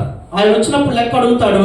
ఆ రోజు మధ్యాకాశానికి సంఘాన్ని తీసుకెళ్లి ఆ సంఘానికి ఆయన తీర్పు తీర్చేటప్పుడు, విమర్శ చేసేటప్పుడు వీటి కొరకు ఆయన ఏం చేస్తాడంటే లెక్కలు అడుగుతాడు. నువ్వు ఈ రోజు నుంచి చేయవలసిన పని ఏంటంటే, నీకు వరం లేకుండా ఉన్నావు అంటే నువ్వు క్రైస్తవుడు కావు. క్రైస్తవుడు అయితే వరం ఖచ్చితంగా నీకు ఉంటుంది. నీకున్న వరం నువ్వేం చేయాలి? వాడాలి. మరి వాడపడుతున్నావా? నాకు భయం అండి, నేను ముందుకు రానండి, ఈ వారం వదిలేయండి, ఈ టైం పక్కన వదిలేయండి, తర్వాత ఎప్పుడో నేను చూస్తానండి, చేస్తానండి అని నువ్వు వాయిదాలు వేసుకుంటూ, పిలిచినా ముందుకు రాకుండా, చెప్పినా అవకాశం ఇచ్చినా దాన్ని వినియోగించుకోకుండా అలా ఉన్నావంటే ఒకటి తీసుకెళ్లి భూమిలో కప్పెట్టినా నువ్వు కప్పెడుతున్నావు అంతే. నువ్వు దాన్ని అలా ఉంచేస్తున్నావంటే, అలా ఉంచిన వాడిని దేవుడు భలే మంచోడు రా బాబు, ఎంత మంచి నమ్మకమైన దాసుడు, జాగ్రత్తగా దాచేవని అన్నాడా? ఏమన్నాడు? ఈ రోజున మీరు కూడా అలాగే వచ్చి అలాగే వెళ్ళి దేనికి స్పందించకుండా, కదలకుండా, మెదలకుండా ఉంటే మీరు చెడ్డదాసులు అవుతారు. అందుకు దేవుడు మీకు ఇచ్చినటువంటి వరాలని, వనరులను మీరు ఏం చేయాలి? వాడాలి. వాడపడుతూ చేయాలి. ఈ వారం వచ్చాక ప్రార్థన రాలేదు, నీకు ఆశ ఉండాలి. వాళ్ళందరూ చేయగలుగుతున్నా, నేను అలా చేయాలి ప్రభా, నేను అలా చేయకుండా ఉండడం మంచిది కాదన్న ఆశ నీలో కలగాలి. అందుకేమన్నాడు? నమ్మకంగా ఉన్నవాడికి కొద్దిగా ఉన్న వాటిలో నమ్మకంగా ఉన్నవాడికి అనేకమైన వాటిలో దేవుడు తీసుకెళ్తానని చెప్పాడు. అందుకని మీకు కొద్దిగా అవకాశం ఉంటే, కొద్ది దాంట్లో ముందు ఒక అడుగు వేస్తే ఇంకో 10 అడుగులు వేసే సామర్థ్యాన్ని దేవుడే మీకు అనుగ్రహిస్తాడు. అందుకని ఆశ అనేది మీకు ఉండాలి, ఆరాటం అనేది మీకు కావాలి. ఏమండి మీకు చెప్తాను, నిర్మల గారు, లక్ష్మణ్ గారు, వాళ్ళు ఈ పెద్దబాబు ఏమో ఇండియాలో ఉన్నప్పుడు చదువుకున్నప్పుడు అక్కడ మ్యూజిక్ కొట్టేవాడు. ఇక్కడికి వచ్చిన తర్వాత మనకు మ్యూజిక్ కొట్టేవాళ్ళు, వాయిద్యాలు వాయించేవాళ్ళు ఉన్నారు చర్చిలో. ఏమండి ఆవిడ ఆశ ఏంటంటే, అక్కడ వాడబడేవారి బిడ్డలు ఇక్కడ వాడబడడానికి సమయం లేదని అలాగే కనిపెడుతూ ప్రార్థన చేస్తున్నటువంటి టైంలో, ఆ టైంలోనే మేము రేషన్ కేమ ఉమ్మలపేట కంటే ముందు రేషన్ కేమ స్టార్ట్ చేయాలని చెప్పి చర్చిలో అనౌన్స్మెంట్ చేసాం. చేయగానే ఆవిడ వచ్చి ఇలా ఉన్నది నాతో, అయ్యగారండి లక్ష్మణ్ గారి దగ్గర కారు ఉంటుంది, అక్కడ కొత్తగా స్టార్ట్ చేస్తున్నారు కాబట్టి ఎవరైనా అక్కడ వాయించాలి వాయించే వాళ్ళు లేకపోతే మేము ఫ్యామిలీ అంతా వెళ్తాం, మేమే బాబుని తీసుకుని వెళ్తాం, అక్కడ వాయించడానికి బాబుకి ఏమైనా అవకాశం ఇవ్వండి అని అడిగింది అనమాట. తప్పనిసరిగా అమ్మా నువ్వు ప్రార్థన చేయి, నువ్వు ప్రార్థన చేస్తే దేవుడు సహాయం చేస్తాడు, ఖచ్చితంగా అక్కడ అవసరమే, మీలాంటి ఫ్యామిలీలు అక్కడికి వెళ్ళి దాన్ని బలపరచడం చాలా అవసరం అని చెప్పాం. ఆ తర్వాత కొన్ని మార్పులు చేయవలసి వచ్చింది. ఇప్పుడు ఆవిడ కొత్తగా స్టార్ట్ అయినటువంటి ఆ సంఘానికి వెళ్ళి తన బిడ్డలు అక్కడ వాడబడాలని చిన్న ఆశపడింది సంఘంలో అంతే. కానీ దేవుడు ఏం చేశాడంటే ఇప్పుడు సాధ్యాలను కొడుతున్నాడు, ఉమ్మల పల్లెలు కొడుతున్నాడు, రేషన్ కేంద్రంలో కొడుతున్నాడు. మనం కొద్దిగా దేవుడి దగ్గర నమ్మకత్వంతో అడిగి నిలబడితే దేవుడు ఎక్కువలో నిలబెట్టడానికి ఆయన ఎప్పుడు సంసిద్ధంగానే ఉంటాడు. ఆయన ఎప్పుడు సంసిద్ధంగా చేసే దేవుడే. అయితే ఆశ మీకు ఉండాలి, ఆశ మనలో కలగాలి, ఆశతో మనం ఆయన పట్ల ఉండాలి. అంతేగాని ఎప్పుడు కూడా కునుకు ముఖం వేసుకొని ఏమండి ఎప్పుడు కూడా ఆ దుమ్మగుండు మొక్కలాగే వచ్చి చర్చలోకి వచ్చి అలాగే ఉంటే ఇంకెప్పుడు ఎదుగుతారు మీరు? ఎప్పుడు అభివృద్ధి చెందుతారు? ఎప్పుడు మీరు వృద్ధి చెందుతారు? అందుకనే మనం ఏం చేయాలి అంటే కనుక దేవునికి ఇచ్చిన తలంతు నువ్వు వాడాలన్న ఆశ నీకు ఉండాలి. దేవునికి ఇచ్చింది వ్యర్థమైపోకుండా దాన్ని భూమిలో పెట్టి కప్పెట్టినట్టుగా అయిపోకుండా ఆరాటం నీకు ఉండాలి. అలా ఉంటే దేవుడు నువ్వు ఆడబడ్డానికి కావాల్సినటువంటి అవసరతను, నువ్వు ఆడబడ్డానికి కావాల్సినటువంటి అనుకూలతను దేవుడే క్రియేట్ చేస్తాడు, దేవుడే నియమిస్తాడు. అందుకని ఈ విషయాలు మీకు కావాలి. తర్వాత 4వది ఏంటంటే కనుక రహస్యాలకు తీర్పు తీరుస్తాడు. ఈ రోజు ఉన్నటువంటి టెక్నాలజీలో రహస్యాలు దాయడం చాలా ఈజీ. కష్టమా? ఈజీ, చాలా ఈజీ. నీ ఫోన్కి నువ్వు లాక్ పెట్టుకున్నావంటే అందులో ఏం జరుగుతుందో ఎవరికి తెలియదు. ఏమండి? అందుకని భార్యది భర్తకి తెలియదు, భర్తది భార్యకి తెలియదు, తండ్రిది కొడుకు తెలియదు, కొడుకుదికి తండ్రి తెలియదు. ఇలాంటి రహస్యాలు ఎన్నో మెయింటైన్ చేసే బాపతలు ఇక్కడ చాలా మంది ఉంటారు. అయితే ఆ రహస్యాలన్నీ అంటే ఎవరికి తెలియకుండా ఒక్కరిగా మెయింటైన్ చేసిన రహస్యాలు ఉంటాయే, ఆ రహస్యాలన్నిటికీ ఆయన లెక్కలోకి తీసుకొస్తాడు. చదవండి ఆ మాటలు. ఏమండి? రోమాపత్రిక 2వ అధ్యాయం 16వ వచనం.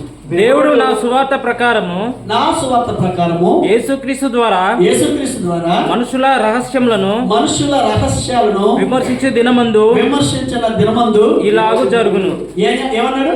ఇలాగు జరుగును. దేనికి తీర్పు ఉంటుంది? ఎవరికి తెలియకూడదని మెయింటైన్ చేస్తున్నావే, ఎవరికి తెలియకూడదని చాలా పగడబందిగా 2-3 లాగ్లు వేస్తున్నావు. అయితే ఆ రహస్యాలకి ఇక్కడ తీర్పు ఉంటుంది. దేవునికి స్తోత్రం.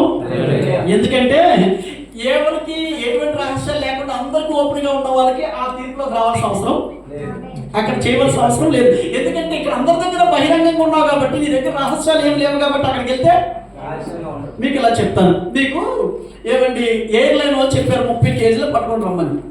నువ్వు 30 కేజీలు పట్టుకొని వెళ్ళడానికి ఎవరి దగ్గర భయపడతావా? మేము దాసిగా వెళ్ళొచ్చు, అవునా కదా? కానీ 40 కేజీలు తగిలించుకొని వెళ్తే మా ఎక్కడ కొంతమంది ఉంటారు, ఆ చేరుకోటి చేరుకోటి అక్కడ మంచోడు ఉంటే బాగున్నాడు. ఎక్కువ తగిలించుకుని ఎవరైనా చెప్పారు. అక్కడికి వెళ్ళాక టెన్షన్, ఆ బ్యాగ్ పెట్టు, ఈ బ్యాగ్ పెట్టు, అది పెట్టి ఇది పెట్టంటే ఎక్కడో కాడి పెట్టు, ఎవరైనా వెళ్తే ఆడికి ఇచ్చో. ఎందుకు ఈ తిప్పలన్నీ? నీ పెట్టిన రూల్ని క్రాస్ చేసి వెళ్తున్నావు కాబట్టి. అందుకని నువ్వు అంత ఎవరికీ తెలియని రహస్యాలు మెయింటైన్ చేయడం అది ప్రమాదమే. అందుకని నువ్వు తెలిసిన పుస్తకం లాగా ఏదైనా ఎవరి దగ్గరైనా చెప్పుకునేదా ఉంటే కనుక నీ దగ్గర ఇంకా రహస్యాలు ఏమి లేవు కాబట్టి విమర్శ రోజున ఆ రోజు నువ్వు ఆ తీర్పు నువ్వు చెప్పవలసిన అవసరం లేదు. ఎందుకంటే ఈ వ్యక్తి ఉన్నంతకాలం ఓపిడిగానే ఉన్నారని, ఓపిడిగానే బ్రతుకుతున్నారని. అందుకని భర్తలారా, భార్యలారా, రహస్యాలు మెయింటైన్ చేస్తున్నటువంటి ఎవరు వస్తున్నారా? ఈ అన్నిటికీ ఆ రోజున ఏముంటుందంటే కనుక విమర్శ రోజున తీర్పులోనికి నువ్వు రావాల్సి ఉంటుంది. కొంతమంది ఇలా అంటారు, నా విషయం నువ్వు చెప్పావనుకో, నీ విషయం నేను చెప్తాను. ఇద్దరికి ఏంటి దాన్ని ఏమంటారు? రహస్యమైన బాండింగ్ ఒప్పందాలు కొంతమంది కొంటుంటాయి. అందుకని ప్రియులారా, రహస్యాలన్నిటికీ ఒక రోజున తీర్పు తీర్చులో మాట చెప్తాను. ఎవరికి చెప్పుకోలేని రహస్యం ఏదుందో అంటున్నావో అదే పాపం. పాపం అంటే ఏదో కాదు, ఎవరికి నువ్వు చెప్పుకోవడానికి ఇష్టం లేకుండా ఉంచుకుంటున్నవే అలా రహస్యంగా ఉన్నదే పాపం, అదే పాపం. అందుకే దాని అంతటికి అక్కడ ఏం చేస్తాడు? ఆయన తీర్పు తీరుస్తాడు. తర్వాత 5వది ఆత్మలకు తీర్పు చేస్తాడు. రండి, ఎబ్రీ పత్రిక 13:7. యాషావు ఆ తర్వాత ఎబ్రీ పత్రిక 13వ అధ్యాయం 17వ వచనం. మీకు దేవుడి వాక్యం బోధించి మీ పైన నాయకులుగా ఉన్న వారిని జ్ఞాపకం చేసుకొని తలంచుకొనుచు వారి విశ్వాసమును అనుసరించుడి. మీ పైన నాయకులుగా ఆ, వాళ్ళే కాయిచున్నారు. ఏం చేస్తున్నారు? అమ్మ నువ్వు చదివింది కరెక్ట్, ఏ చదివింది కరెక్ట్. 7లోనే అది ఉంటుంది, 17లో కూడా ఉంటుంది. 17లో ఏముంటుందంటే మీ పైన నాయకులుగా ఉన్నవారు మీ విషయమే లెక్క అప్పగించవలసిన వారే ఉన్నారు కాబట్టి మీ ఆత్మల్ని కాయిచున్నారు. వినండి జాగ్రత్తగా. ఇప్పుడు మేము మీ అందరికీ దేవుడు ఈ సంఘానికి నాయకులుగా ఇచ్చి మీ అందరికీ మమ్మల్ని కాపులుగా ఇచ్చాడు, అవునా? ఇప్పుడు దేవుడి దగ్గరికి వెళ్ళాక దేవుడు ఏం చేస్తాడంటే మీ అందరి గురించి లెక్క నన్ను అడుగుతాడు. ఏం చేస్తాడు? ఏమిరా రమణ బాబు, ఆ అందరినీ నీ సంఘానికి తీసుకొచ్చి నీ ముందు పెడితే వాళ్ళు తప్పు చేస్తున్నారని తెలిసి కూడా నువ్వు ఎందుకు మొహమాట పడ్డావు? నువ్వెందుకు వాళ్ళని గద్దించలేదు, దిద్దలేదు, వాళ్ళు సరిచేయలేదు అని చెప్పి మీ విషయమే దేవుడు ఏం చేస్తాడు? నన్ను లెక్క అడుగుతాడు. నేను మీ గురించి ఏదైనా తెలిసినప్పుడు మీ గురించి చెప్పవలసింది ఇక్కడ చెప్పేసాను అనుకో, మీకు చెడ్డగా పర్లేదు. ఆయన దగ్గరికి వెళ్ళేసరికి ఆయన ఏమంటాడు? నన్ను ఏమంటాడంటే నువ్వు చెప్పవలసింది చెప్పావు కాబట్టి వాళ్ళు సరిదిద్దుకోకపోతే వాళ్ళది ఉద్దేశం, నువ్వు చెప్పవలసింది చెప్పావు కాబట్టి ఇందులోంచి నువ్వు వెళ్ళిపో బయటకు అంటాడు. ఏ లెక్కలోంచి? మళ్ళీ చెప్పండి. మీ పైన నాయకులుగా ఉన్నవారు లెక్క గొప్ప చెప్పవలసిన వారి వలె మీ ఆత్మలను కాయిచున్నారు. ఏమన్నారు? మీ ఆత్మలను ఇప్పుడు నేను ఇక్కడ కుర్చీ వేసుకొని కూర్చొని వచ్చినప్పటి నుంచి నేనే మైక్ పట్టుకొని నేనే అటు తిరిగి ఇటు తిరిగి అన్ని నేనే చేసుకుని వెళ్ళిపోయాను అనుకో, అంతమందిని నీకు ఇచ్చానురా. వాళ్ళ వరాలన్నీ నువ్వు వాడకుండా, వాళ్ళకున్నటువంటి వరాలను వాడబడకుండా నువ్వు నీ కొడుకు నీ భార్య మీరే నిలబడిపోయారు ఏంట్రా అని దేవుడు ఆయన రోజు నా ముందు అడిగితే అప్పుడు నేను అక్కడ లెక్క చెప్పుకోవాలి కాబట్టి అందుకు ఎవరెవరు ఉందో వాళ్ళందరినీ ఏడు తీసుకొచ్చి పెడుతున్నాం. మీరు కొంచెం భయపడినా వెనకబడినా కానీ రావాలి ముందు కానీ గద్దించి మరి తీసుకొచ్చి పెడుతున్నాం. ఎందుకంటే ఆయన ముందు మేము లెక్క అప్పగించవలసి వస్తుంది కాబట్టి కొన్నిసార్లు మీకు ఈయన ఏది అసలు వణకడు బెనకడు, ఏదన్నా చెప్పాల్సిన మొహం మీద చెప్పేస్తాడు, తిట్టేస్తాడని మీకు అనిపిస్తుంది. ఎందుకో చెప్పనా? ఇగో ఈ వాక్యాన్ని బట్టి ఏముంది వాక్యంలో? మీ పైన నాయకులుగా ఉన్నవారు మీ విషయమే లెక్క అప్పగించవలసి ఉంది కాబట్టి అందుకే వాళ్ళు ఏం చేస్తున్నారు? మీ ఆత్మలు వాళ్ళు కాయిచున్నారు. అందుకని ఈ లెక్క కూడా ఉంటది, ఈ లెక్క కూడా ఉంటది. అందుకు మిమ్మల్ని గద్దించడంలో కానీ దిద్దడంలో కానీ ముఖం మీద మాట్లాడడంలో కానీ మీకు నచ్చుకున్నా గుచ్చుకున్నా సూటిగా చెప్పడంలో కానీ కారణం ఏంటంటే కనుక ఆత్మల విషయమే దేవుడు లెక్క అడుగుతాడు. వచ్చిన ఆత్మలు క్షేమంగా ఎదగడానికి పనిచేస్తున్నామా, లేక వాళ్ళ దగ్గర నుంచి పైసలు వసూలు చేసుకోవడానికి పనిచేస్తున్నామా, వాళ్ళ ఆత్మలు అభివృద్ధి చెందడానికి పనిచేస్తున్నామా, లేదా మా ఆస్తులు పెంచుకోవడానికి మేము పనిచేస్తున్నామా అన్నది సేవకులకు కూడా ఉంటుంది అక్కడ. అందుకే వాక్యంలో ఉంటుంది, మీకైతే ఒక లెక్క ఉంటుంది, మీ గురించి మీరు చెప్పుకొని వెళ్ళిపోవాలి. కానీ మాకైతే మా గురించి మేము చెప్పుకోవాలి, మీ అందరి గురించి కూడా చెప్పాలి. సంఘం ఎంత చిన్నదైతే అంత త్వరగా అక్కడ తీర్పులోంచి బయటకు వచ్చేయచ్చు. అవును, అంతే కదా. 100 మంది లిస్ట్ పట్టుకొని వెళ్ళాను అనుకోండి, 100 మంది గురించి నాకు చెప్పాలి. అక్కడ నాకు 30 మంది ఉన్నారనుకో, ఆ 30 మంది గురించి చెప్పి నేను వెళ్ళిపోవచ్చు. అందుకని త్వరగా మీ లెక్కలు పూర్తి చేసుకొని ఇంకో దగ్గరికి వెళ్ళిపోదామని చూస్తున్నాను. మీరేమో ఇక్కడ ఉండాలంటే నాకు ఇంకెక్కువ తీర్పు, నాకు ఇంకెక్కువ భారం పెట్టాలని చూస్తున్నారు. ఇవి నవ్వులాట కాదు, ఇవి సీరియస్. మీకు ఇలా చెప్తాను. మీకు తెలుసు, ఒక ఫ్యామిలీలో ఉన్నటువంటి భార్య భర్తలు 2 పిల్లలు పెంచి 2 పిల్లలతో కుటుంబాన్ని కట్టుకొని 2 పిల్లలతో బ్రతకడమే చాలా కష్టం అవుతుంది. ఎందుకనంటే 2 పిల్లలు మెయింటైన్ చేస్తే వాళ్ళు పెంచడానికి ఎంత కష్టమైనప్పుడు సంఘంలో ఇన్ని 100 మందిని ఇంతమందిని పెంచడానికి చేయడానికి అది ఎంత కష్టం అవుతుంది? ఎంత కష్టమవుతుంది? కాకపోతే సాధ్యాలంటే చర్చలు సపోర్ట్ చేస్తున్నాయి కాబట్టి వెనకాల నుంచి అన్ని వాళ్ళు చూసుకొని వెళ్తారు కాబట్టి నేను మైక్ ముందుకు వచ్చి వాకింగ్ చెప్తే సరిపోతుంది, మిగతా ఎన్నో చూసుకోగలుగుతున్నారు కాబట్టి చేయగలుగుతున్నాం. కానీ ఇప్పుడు ఉమ్మకోయిలాగా అన్ని నెత్తి మీద వేసుకొని చూసే సంఘాలు ఉంటే ఎంతమందికి మేము సేవ చేయగలం, ఎంతమంది నీళ్ళు కలవగలం, ఎంతమందికి అన్ని చేయగలుగుతాం? అందుకని మీకు నేను చెప్తున్న మాట ఏంటంటే కనుక ఇంత భారంతో ఇంత ప్రయాసంతో పరిచయంలో గల కారణం ఏంటంటే ఇక్కడ ఏదో మీ దగ్గర మెప్పు మెడగల్సి వస్తుందని కాదు, కానీ ఆయన ముందుకు వెళ్ళినప్పుడు ఆ రోజున తీర్పు రోజున లెక్క అప్పగించవలసిన విధానంతోనే పనిచేస్తాం. మా అభిక్ గారి శాంసన్ గారి మేము నచ్చం, ఎందుకంటే వాళ్ళ జోరు వేరు. వాళ్ళకి మా జైపాలంటే కాలేజ్ పంపించాలంటే బోరు కొట్టేస్తుంది అన్న. అంటే వాళ్ళకి కారులో వెళ్తుంటే అంత పిల్లలు అనిపించదు అనమాట. మా సత్యబాబులు అంటే పంపిస్తుంటేనే, ఎందుకంటే వాళ్ళకి తెలియదు, ఏం తెలియదు. వాళ్ళకి ఏంటంటే ఈ లోకంలో ఉన్నంత ఈ లోకంలో ఉన్నదంతా ఏమంటే శరీరాస, నేత్రాస, జీవకుటుంబం కాబట్టి అలా ఉంటే బాగున్నట్టుగా ఉంటుంది ప్రసంగాలు కానీ, అట్మాస్ఫియర్ కానీ, మ్యూజిక్లు కానీ, గోళలు కానీ, గందరగోళాలు కానీ. కానీ మేము ఆలోచించేదల్లా ఏంటంటే ఇక్కడ బతుకుతున్న బతుకు కోసం కాదు మనం చూసేది, ఆయన రోజు ఆయన దగ్గరికి వెళ్ళి లెక్క అప్పగించాల్సినటువంటి పరిస్థితుల్లో మనం చూడాలి. అందుకే నేను లైవ్ కూడా ఇవ్వద్దని చెప్తాను. ఎందుకంటే మన బిడ్డలుగా లోపల 4 గోళ్ళ మధ్య మిమ్మల్ని కొట్టొచ్చు, గద్దించవచ్చు, మీరు ఇలా చేశారేంటే పేరు తీసి అనొచ్చు. కానీ ఇది బయటకు వెళ్తే మన ఇంట్లో ఉన్నటువంటి 4 గోళ్ళ మధ్య ఉండవలసినటువంటి ఇది ఏమవుతుందంటే బహిర్గతం అవుతుంది. అందుకని నేను ఎక్కువ దేనికి ఇంపార్టెన్స్ ఇస్తానంటే మన పబ్లిసిటీ కొరకు, మనం బయట కనబడడం కొరకు కాదు, దేవుడు మనకి అప్పగించినటువంటి సంఘ బిడ్డల్ని మనం సరి చేసుకుంటూ, సరిదిద్దుకుంటూ నిలబెట్టుకోవడం కోసమే. అందుకే మా లైవ్లు కూడా ఆపమని చెప్తుంటాం. సాచాలో దాన్ని ఎప్పుడో ఎందుకు ఆపిస్తామంటే కనుక మనం 4 గోళ్ళ మధ్య చర్చ కొరకు పనిచేస్తున్న యొక్క ఈ పని ఇక్కడే ఉండాలి, ఇక్కడే మనం సరివ్వాలి. మనం అందరూ ఆయన దగ్గరికి వెళ్ళి లెక్క అప్పగించుకుంటే సరిపోతుంది తప్ప మన గురించి కనబడమో వినబడమో లోకంలో మనకి ఏమీ అలాంటివి అవసరం లేదు. అలాంటి దృక్పథంతో పనిచేస్తున్నాం, అలాంటి దృక్పథంతో లెక్క అప్పగించాలనే ఉద్దేశంతో వెళ్తున్నాం. తర్వాత గృహ నిర్వహణకు తీర్పు చేస్తారు. ఈ గృహ నిర్వహణకి తీర్పు అంటే ఏంటంటే ఒక చర్చిని లేదా సంఘంలో ఉన్నటువంటి కార్యక్రమాలన్నింటినీ మనం ఏం చేయాలి? నిర్వహించాలి. అంటే సేవకుడికి ఒకవేళ అనారోగ్యం వచ్చి లేదా సేవకుడు కొన్ని కారణాలు బట్టి ట్రాన్స్ఫర్ అయ్యి, కొన్ని కారణాలు బట్టి ఇక్కడ ఉండడానికి అవకాశం లేకపోతే మీకు చెప్తాను వినండి జాగ్రత్తగా. ఎప్పుడైనా దుబాయ్ గవర్నమెంట్ ఏమండి ఇక్కడ ఎవరు కూడా క్రైస్తవులు ఆరాధన చేయడానికి కానీ, ఇక్కడ ఎక్కడ చర్చలు నిర్వహించడానికి కానీ వీలు లేదన్నారు అనుకోండి, మేమందరూ ఏం చేయాలి? ఇప్పుడు వెళ్ళిపోవాల్సిందే. కానీ మీరు వెళ్ళిపోతాం కానీ మీరు వెళ్ళరు, ఇక్కడే ఉంటారు. మీరు చేయవలసిన పని ఏంటి? మీరు జాబ్ చేసుకుంటున్నారు కాబట్టి జాబ్లో ఎవరిని వెళ్ళిపోమంటారు, కానీ పాస్టర్గా మమ్మల్ని వెళ్ళిపోమనొచ్చు. ఎందుకంటే మీరు మత ప్రచారంగా ఉన్నారు కాబట్టి, మత విధానంలో ఉన్నారు కాబట్టి మీరు వెళ్ళిపోండి అని. ఇలాంటి ముస్లిం కంట్రీలు మమ్మల్ని పంపించవచ్చు, కానీ మిమ్మల్ని మాత్రం పంపించలేము. మేము వెళ్ళిపోగానే మీరు కనుక పరిచర్య చేసి, పరిచర్యలో వాడబడి, పరిచర్యలో అనుభవం ఉన్న వాళ్ళు అనుకోండి, మీరు ఇక్కడే పనిచేస్తుంటారు, పరిచర్య కూడా ఇక్కడే జరుగుతూ ఉంటుంది. అందుకు మిమ్మల్ని ప్రిపేర్ చేయడంలో, మిమ్మల్ని ముందుకు రమ్మడంలో మా గోల్ అంతా ఏంటంటే మమ్మల్ని ఎవరైనా ఆపొచ్చు కానీ మిమ్మల్ని మాత్రం ఎవరు ఆపలేరు.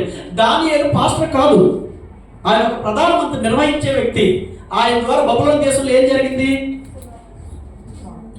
ఏమండి, యోసేపు ప్రవక్త కాదు, ఆయన చక్కగా అడ్మినిస్ట్రేట్ చేయగలిగిన గవర్నర్. ఆయన ద్వారా ఈజిప్ట్ దేశంలో ఏం జరిగింది? సువార్త ప్రకటించబడింది. దేవుడు గొప్పతనం ఏంటో రాజు కూడా తెలియగలిగింది. ఎజ్రా కానీ, నెహెమ్యా కానీ ఎవరు పాస్టర్లు కాదు, ప్రవక్తలు కాదు. వీళ్ళందరూ కూడా జాబులు చేసే జాబ్ హోల్డర్లే. వాళ్ళంతా కూడా బ్రతకడానికి రాజకీయాల్లో నిర్వహించవలసిన పదవులో ఉన్న వాళ్ళే. అలాంటి వాళ్ళందరూ దేవుడి కొరకు ఏం చేశారంటే తమ సాక్ష్యాన్ని నిలుపుకోగలిగారు, దేవుడి కృపను గొప్పగా చాటగలిగారు. అందుకు మీ అందరికీ నేను చెప్పే మాట ఏంటంటే మీరు పని కోసం వచ్చారనుకోవద్దు. దేవుడి దేశానికి మిమ్మల్ని తోడుకొచ్చింది, ఆయనకు ప్రణాళిక ఉంది మీ మీద, ఆయనకు ఉద్దేశం ఉంది మీ మీద. ఆ ఉద్దేశంలో మీరు గుర్తించి, ఆ ఉద్దేశాన్ని గ్రహించి మీరు నిలబెట్టండి. దేవుడు దేశం యొక్క ఉన్నత స్థలాల మీద మిమ్మల్ని తీసుకెళ్లి పెడుతుంటాడు.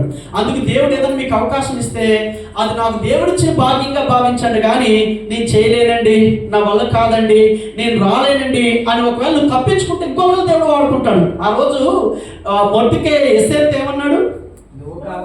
నువ్వు వెళ్ళి రాజుతో మాట్లాడన్నాడు.